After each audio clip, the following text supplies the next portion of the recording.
Hi നമസ്കാരം. Wonderful life നമ്മുടെ ചാനലിലേക്ക് എല്ലാവർക്കും സ്വാഗതം.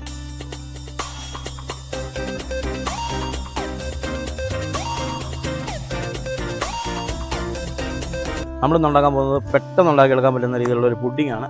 ക്രിസ്മസൊക്കെ അല്ലേ വരുന്നത്. അപ്പം ക്രിസ്മസൊക്കെ വരുമ്പോഴത്തേക്ക് നല്ല ഇറച്ചി മീനൊക്കെ കഴിച്ച് എരിച്ച് ഇരിക്കുമ്പോൾ ഒരു മധുരം നല്ലതാണല്ലോ. അപ്പോൾ നമുക്ക് സിമ്പിളായിട്ട് പെട്ടെന്ന് ഉണ്ടാക്കിയെടുക്കാൻ പറ്റുന്ന ഒരു പുഡിങ്, അത് പാലും കസ്റ്റാർഡ് പൗഡറും ഉപയോഗിച്ചാണ് നമ്മൾ ഉണ്ടാക്കുന്നത്. അതെങ്ങനെ തയ്യാറാക്കുന്നത്? 2 സ്പൂണോളം കസ്റ്റാർഡ് പൗഡർ എടുത്തിട്ടുണ്ട്. നമുക്കതിലേക്ക് കുറച്ച് പാൽ ഒഴിച്ച് കൊടുക്കാം.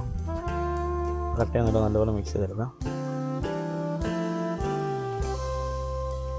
പാല് തിളപ്പിക്കാൻ വേണ്ടി വെക്കാം.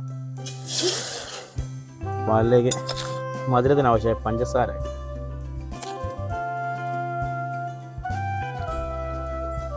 നമുക്ക് ഇതിലേക്ക് നമ്മൾ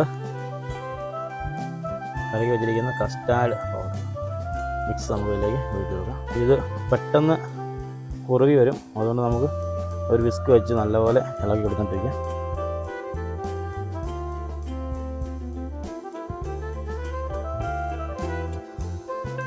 നല്ലപോലെ കുറുകി വരുന്നുണ്ട്. റിബൺ പരുവാകുമ്പോൾ നമുക്ക് നിർത്താം. അപ്പോൾ നമ്മുടെ പുഡിങ് റെഡി ആയിട്ടുണ്ട്. ഇതിലാണ് ഒഴിച്ച് സെറ്റ് ചെയ്യാൻ വെക്കുന്നത്. നമ്മളിതിൽ നെയ്യ് ഗ്രീസ് ചെയ്ത് വെച്ചിരിക്കുന്നതാണ്.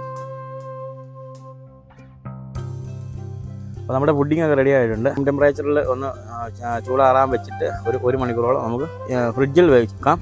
ഫ്രീസറിലല്ല, നമ്മൾ ഫ്രിഡ്ജിൽ വെച്ചാൽ മതി. അതിൻ്റെ 1 മണിക്കൂറിന് ശേഷം നമുക്കിത് എടുക്കാം. മിൽക്ക് കസ്റ്റാർഡ് പുഡിങ് റെഡി ആയിട്ടുണ്ട്.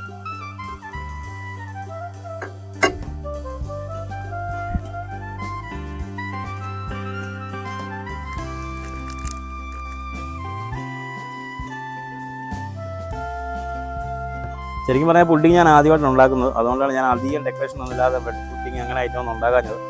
അപ്പം ഇതിങ്ങനെ ഇത്രയും കറക്റ്റായിട്ടൊക്കെ വരുമെന്ന് എനിക്ക് അറിയത്തില്ലായിരുന്നു. അപ്പോൾ നമുക്കിനി ടേസ്റ്റ് കൂടെ ചെയ്ത് നോക്കാം. അടിപൊളിയായിട്ടുണ്ട്. ഇച്ചിരി ഐസ്ക്രീം കൂടെ ഉണ്ടെങ്കിൽ സൂപ്പറാണ്. അപ്പോൾ അടിപൊളിയായിട്ടുണ്ട്. എല്ലാവരും ഒന്ന് ട്രൈ ചെയ്ത് നോക്കുക. ട്രൈ ചെയ്ത് നോക്കിയിട്ട് ഇഷ്ടപ്പെട്ടാൽ ഞങ്ങളുടെ ചാനൽ സബ്സ്ക്രൈബ് ചെയ്യുക, ലൈക്ക് ചെയ്യുക, ഷെയർ ചെയ്യുക. Thank you.